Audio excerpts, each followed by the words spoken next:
Hello friends, आज के इस वीडियो में मैं आप लोग के लिए लेके आया हूँ आपके 6th सेमेस्टर के इंपॉर्टेंट क्वेश्चन है, जिसमें पहला सब्जेक्ट है इनकम टैक्स। मैं केवल इनकम टैक्स के बारे में डिस्कस करूंगा, समय थोड़ा सा कम है आज। तो आते हैं यूनिट 1 पे, जो कि आपकी प्योर थ्योरी है यूनिट 1। तो यूनिट 1 में आपको क्या क्या चीजें पढ़नी पड़ेंगी समझते हैं। यूनिट 1 में यूनिट 1 इसमें है सेक्शन 4, बेसिस ऑफ चार्ज पूछा हुआ है। Basis of charge, basis of charge मतलब आपसे इसके बारे में ये जानना चाह रहा है कि हम वो कौन कौन सी कंडीशन है जिसके बेस पे आपके ऊपर टैक्स लगाएंगे। तो इसकी डिटेल थ्योरी आपको मिल जाएगी बुक में, या निकिता से भी आप पढ़ सकते हैं। दूसरी चीज है, पहला क्वेश्चन तो ये हो गया। अगर आपको ये क्वेश्चन नहीं पढ़ना है तो इसके अपोजिट में कुछ डेफिनेशन दी हुई है, डेफिनेशन देख सकते हो आप, जिसमें आपको कौन कौन सी इंपॉर्टेंट डेफिनेशन है ये टू द पॉइंट लिखना है। बेटा आपको आंसर कैसे लिखना है साथ साथ में वो भी आपको डिस्कस कर लेता हूं, क्योंकि आप लोग की आदत है 5 पेज 6 पेज 8 पेज जब तक नहीं लिखेंगे आपको लगता है नंबर नहीं मिलेंगे। ये इनकम टैक्स है, इनकम टैक्स लॉ नाम है इसका, और लॉ में आप ज्यादा फेंक के नहीं लिख सकते। टू द पॉइंट लिखो, आपको पूरे नंबर मिलेंगे। ठीक है, तो ज्यादा इसको एक छोटी छोटी डेफिनेशन है, उसको बोलेगा सर हम लोग 2 पेज 3 पेज 4 पेज कैसे लिखे, लिखने की जरूरत ही नहीं है यार, जितना आपको दिया उतना ही लिखना है। तो सबसे पहले इसमें इंपॉर्टेंट डेफिनेशन में जैसे कि पर्सन की बात कर रहा हूं मैं, किसकी डेफिनेशन दी हुई है? पर्सन की। किसकी डेफिनेशन है? पर्सन की बात किया हुआ है। ठीक है, फिर इसमें आपको दिया हुआ प्रीवियस ईयर, फिर है बेटा असेसमेंट ईयर, छोटी छोटी डेफिनेशन है, previous year, assessment year, person, assessee, assessee. ठीक है, ये सारी डेफिनेशन है आपको जो पढ़ना है। टोटल इनकम, टोटल इनकम क्या होती है, फिर है ग्रॉस टोटल इनकम, और इन दोनों के बीच में डिफरेंस भी देख लेना, ग्रॉस टोटल इनकम और टोटल इनकम के बीच में। जैसे ठीक है, ये 5 1 2 3 4 5 ये मेन डेफिनेशन है। और एक पूछ सकता है कैजुअल इनकम। कैजुअल इनकम मतलब जो इनकम हमारी क्या होती है बेटा, कभी कभी होती है, रेगुलर बेसिस पे जो इनकम हमारी नहीं होती। फॉर एग्जांपल आपकी लॉटरी हो गई, कहीं आप ताश वाश खेल रहे हो, कार्ड गेम, ये सबसे आपको इनकम हो गई, तो ये सब कैजुअल इनकम के पार्ट बनेंगे। तो ये सारी चीजें आपको ध्यान में रखनी है। फिर आते हैं नेक्स्ट यूनिट 2 पे, ये सारी डेफिनेशन आप लोग जरूर से देख लेंगे। ठीक है, ये इंपॉर्टेंट है आपके लिए पूरी। ठीक है, नोट डाउन करना चाहे तो नोट डाउन भी कर सकते हो। फिर है यूनिट 2 पे हाउस प्रॉपर्टी है। यूनिट 2 पे हाउस प्रॉपर्टी है आपका यूनिट 2, ये सबसे लेंदी यूनिट है। इसमें आपके पूरे इनकम टैक्स के 5 हेड्स कवर है। कौन कौन से हेड है? हाउस प्रॉपर्टी,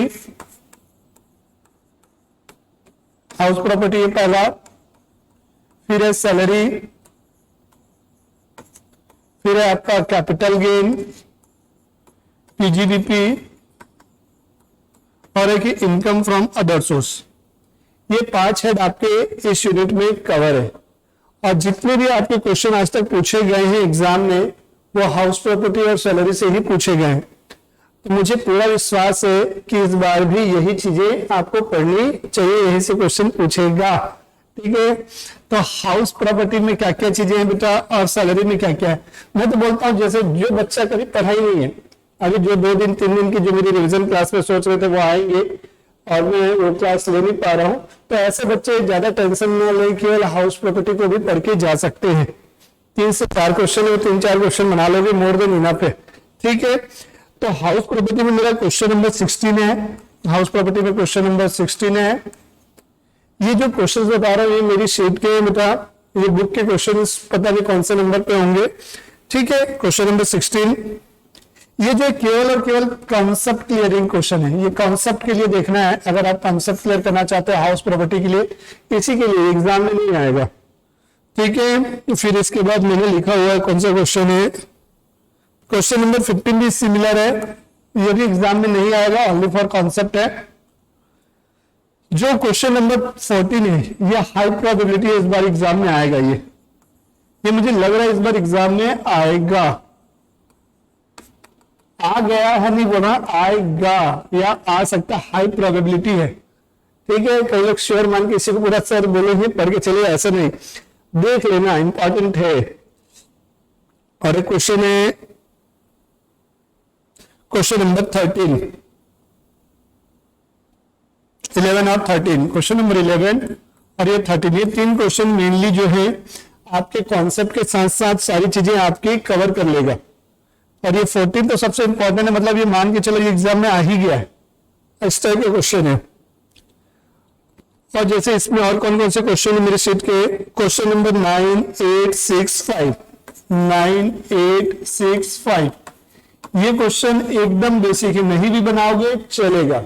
अगर ये तीन क्वेश्चन आपने बना लिए हैं तो ये क्वेश्चन तो नहीं बनाओगे तो एकदम चना मोड़ रहा है, एकदम बेसिक है, बन जाएगा। लेकिन ये तीन क्वेश्चन जो मुझे लग रहे हैं एग्जाम के पॉइंट ऑफ व्यू से, और उसमें से सबसे इंपॉर्टेंट मुझे 14 नंबर लग रहा है, तो ये क्वेश्चन आप लोग जरूर से बना लेंगे। ठीक है, आते हैं नेक्स्ट क्वेश्चन, सैलरीज पे आते हैं। ये तो हाउस प्रॉपर्टी के इंपॉर्टेंट क्वेश्चन हो गए। सैलरी पे आते हैं अपन, सैलरी, सैलरी पे आते हैं। तो सैलरी में आपको जो है क्वेश्चन 15, सारे क्वेश्चन मेरी शीट के 15 और 12, 13 देख लेंगे बस। 14 अगर 1 हो तो कॉन्सेप्ट के लिए देख सकते हैं, 12 और 14 ये कॉन्सेप्ट के लिए देख सकते हैं। अदरवाइज ये तीन क्वेश्चन मोर देन इनफ है, और उसमें से पांचवा नंबर मुझे काफी इंपॉर्टेंट लग रहा है, पहला और पांचवा ये दोनों बहुत इंपॉर्टेंट है। और ये बाकी ये क्वेश्चन तुम्हारे लिए कॉन्सेप्चुअल क्वेश्चन है। बीबीए के एग्जाम में एकदम बेसिक क्वेश्चंस पूछता है, कोई टफ क्वेश्चन नहीं पूछता है, तो टेंशन ना ले, इनकम टैक्स को हवा मत बनने दे, बहुत बेसिक क्वेश्चन पूछेगा आपसे। ठीक है, और पीजीबीपी बचा, इसमें और बचा PGBP, capital gain, other source, ये आपको पढ़ने की नीड नहीं है। पढ़े लोगे तो जो रेगुलर बैच के बच्चे हैं जिन्होंने मुझसे क्लास लिए तो एक बार ओवरव्यू कर सकते हैं, और जिन्होंने आज तक कुछ नहीं पढ़ा है उनके लिए जो क्वेश्चन है बोर्ड का मोड़ दे देना है, हाउस प्रॉपर्टी के अलावा उनको कुछ पढ़ने की नीड नहीं है। ठीक है, अब आते हैं यूनिट 2, यूनिट 3 के बाद आते हैं यूनिट 2 के बाद यूनिट 3 पे। यूनिट 3 सबसे प्यारा चीज है, यूनिट 3 बहुत इजी है। यूनिट 3 सबसे प्यारी यूनिट है। अगर किसी को पास होना है ना, ये पहले और तीसरे यूनिट पढ़ लो, 18 दूनी 36, 36 मार्क्स कवर, 36 में आज से पास हो जाओगे, पूरे नंबर मिल जाएंगे। तो देखो तो यूनिट 3 में आपको तीन चीजें हैं, एक है रेसिडेंशियल स्टेटस है, रेसिडेंशियल स्टेटस, ठीक है, रेसिडेंशियल स्टेटस है। और उसके बाद आपको पढ़ने को मिलेगा इसमें तो रेसिडेंशियल स्टेटस में जो है सबसे इंपॉर्टेंट क्वेश्चन कौन कौन से हैं देखिएगा।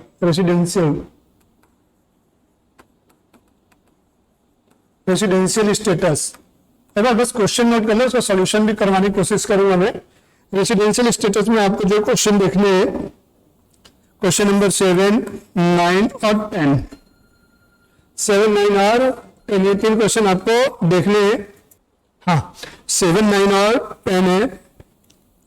एक है क्वेश्चन नंबर 13, इस क्वेश्चन नंबर 13 में केवल पॉइंट 8 इंपॉर्टेंट है, जो आपसे गलती हो सकती है एग्जाम में, पॉइंट नंबर 8। और क्वेश्चन नंबर 12 में जो है पॉइंट नंबर 7 है।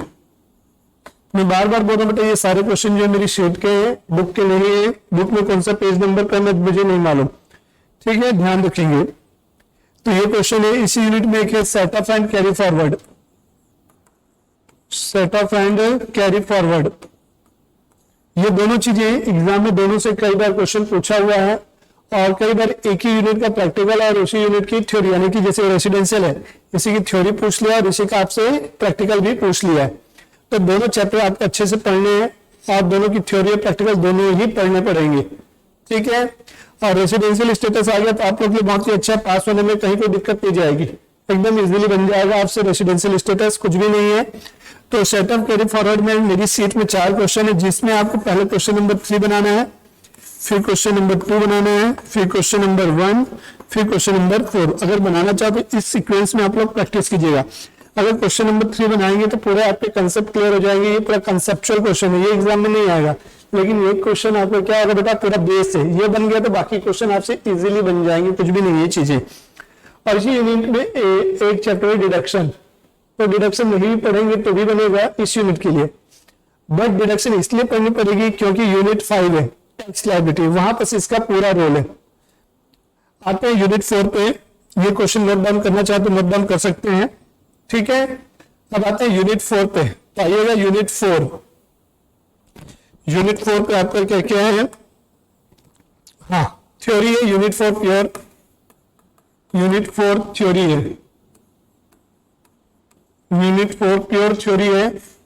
इसमें आपको टैक्स प्लानिंग, टैक्स इवेजन और टैक्स मैनेजमेंट को ध्यान में रखना। किसको किसको, टैक्स प्लानिंग, टैक्स इवेजन और टैक्स मैनेजमेंट के बारे में, टैक्स मैनेजमेंट, टैक्स मैनेजमेंट के बारे में, ये सारी चीजें आपको ध्यान में रखनी है। 3 चीजें आपको पढ़नी है, तो तीनों में डिफरेंस भी पूछ सकता है, या right short note ABC 3 part में दे देगा, कोई 2 अटेम्प्ट करने बोल सकता है, या हो सकता है ये 3 पार्ट ही पूछे 6-6 मार्क्स से, तो ये तीनों ही आपको पढ़ने पड़ेंगे, टैक्स प्लानिंग, टैक्स इवेजन और टैक्स मैनेजमेंट, ये तीनों ही पढ़ने पड़ेंगे बेटा, ठीक है। अब आइएगा next, unit 5 most awaited unit है, ये काफी लोगों से ये यूनिट नहीं बनती है, क्योंकि ये यूनिट पढ़ने के लिए आपको सारी चीजों का नॉलेज होना जरूरी है। सारी चीजें कहने का मतलब क्या है, 5 हेड पता होने चाहिए, सेट ऑफ कैरी फॉरवर्ड भी पता होना चाहिए, डिडक्शन भी पता होनी चाहिए, तभी बनेगी ये यूनिट, अदरवाइज ये यूनिट नहीं बनेगी। तो यूनिट 5 पे आइएगा, तो यूनिट 5 पे आपके कौन कौन से, ये क्वेश्चन बुक से लिया मैंने, पेज नंबर में बता दे रहा हूं, पेज नंबर 490 पे पहला क्वेश्चन है इलिस्ट्रेशन 1, इलिस्ट्रेशन 1 है। 498 का 12 क्वेश्चन, पेज 498, इस पे इलिस्ट्रेशन नंबर 12 है, ये 1 है, ये 12 है। फिर है पेज 505 पे इलिस्ट्रेशन 21, फिर पेज 469, पेज 469 है, इस पेज 469 पे आप देखेंगे 21 नंबर देख लेंगे, और 498 पे आप 30 नंबर भी देख लीजिएगा। ये 5 क्वेश्चन देख लो, मोर देन इनफ है इस यूनिट के लिए, इसके अलावा आपको देखने की नीड नहीं पड़ेगी। और कई लोग अगर ये यूनिट में प्रैक्टिकल बनाने में झिझक है, हेजिटेट है, नहीं बनेगा सर कितना भी बना के जाए, तो ऐसे लोग के लिए इस यूनिट में थ्योरी भी है, ठीक है। यूनिट 5 में अपीलेट ट्रिब्यूनल है, अपीलेट ट्रिब्यूनल, अपीलेट ट्रिब्यूनल, ये जो है थ्योरी है, तो आप लोग ये थ्योरी भी लिख सकते हैं। तो आप लोग बेटा क्या कर सकते हैं, जिनको प्रैक्टिकल में प्रॉब्लम है, यूनिट 1, यूनिट 4 और यूनिट 5 प्योर थ्योरी कर लें। रेसिडेंशियल और सेटअप की थ्योरी भी लिख सकते हैं, एग्जाम में अगर प्रैक्टिकल नहीं बनता थ्योरी कंपलसरी आएगी। और प्रैक्टिकल इजी अगर आपसे उनके प्रोविजन पता है दोनों के, सेटअप के भी और रेसिडेंशियल के, तो प्रोविजन के बेस पे प्रैक्टिकल बन जाएगा। अगर प्रोविजन नहीं याद है तो याद है बट प्रैक्टिकल सॉल्व करने में डर लग रहा है, तो थ्योरी पूछेगा ही, what do you mean by setup and carry forward, या explain the provision of setup and carry forward, उसको एक्सप्लेन करके आप अच्छे से लिख सकते हैं। तो आइए कुछ क्वेश्चंस मैं करवा देता हूं आपको रेसिडेंशियल स्टेटस के, चलिए। तो आइएगा अपन क्वेश्चन करते हैं, यहां से ये इंपोर्ट हो रही है फाइल, इसी में से मैंने क्वेश्चंस लिए हुए हैं। तो इसमें से आपको कौन कौन से क्वेश्चंस करने हैं यूनिट 3 में, 7, 9 और 10।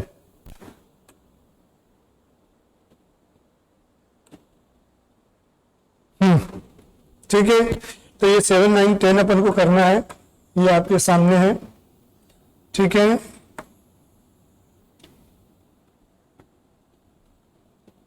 चलिए आइएगा,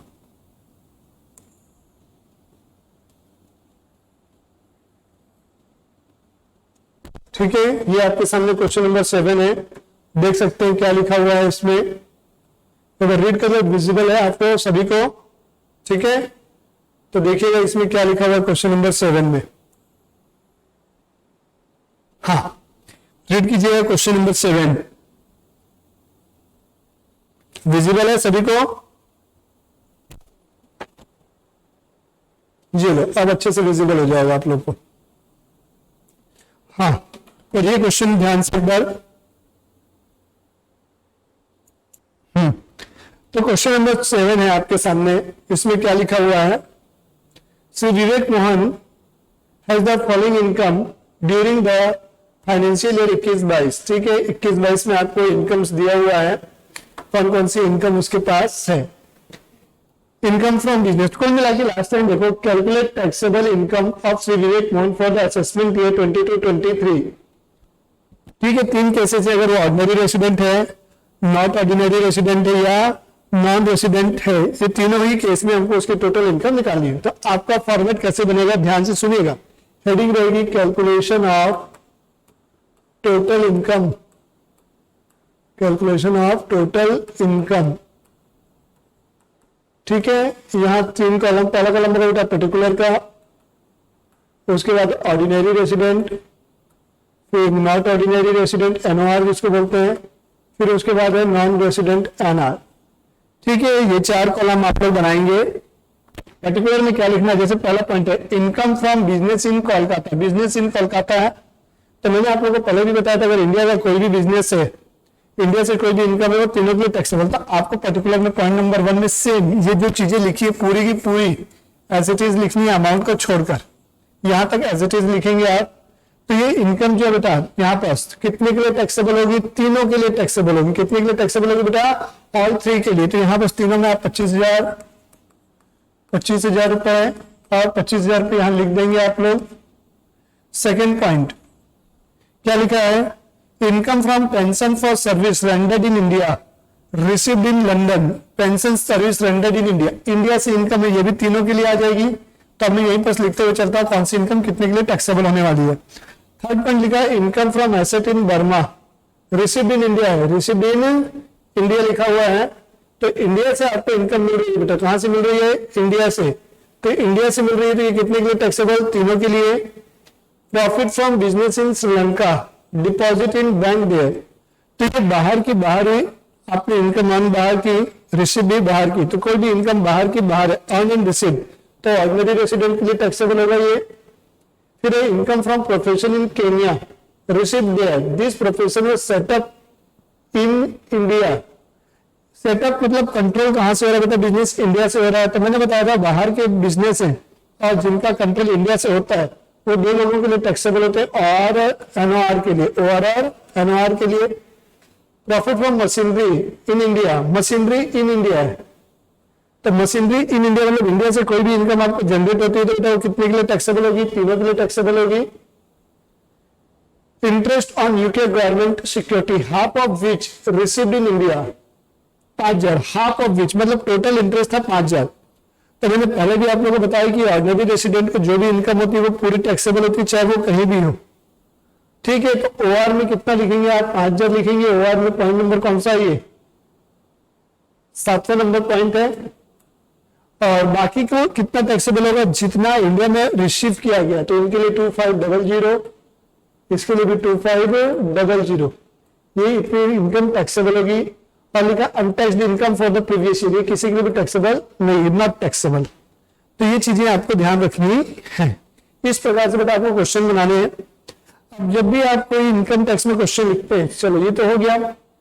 अब जब भी आप कोई क्वेश्चन इनकम टैक्स में बना रहे हो तो नोट डाल के उस सेक्शन से रिलेटेड उस क्वेश्चन को सॉल्व करने के लिए आपने कौन कौन से प्रोविजन का यूज किया है, वो सारे प्रोविजन को इन नोट्स में आपको क्या करना पड़ेगा बेटा, एक्सप्लेन करना पड़ेगा, लिखना पड़ेगा, तब जाके आपको पूरे नंबर मिलेंगे। तो आज के इस वीडियो में मैं इतना ही बता रहा बेटा, इससे ज्यादा मैं नहीं बता पाऊंगा, समय का अभाव है। ठीक है, उम्मीद करता हूं आप लोगों को पेपर अच्छे से जाए। All the best. चलिए ठीक है, टाटा बाय बाय।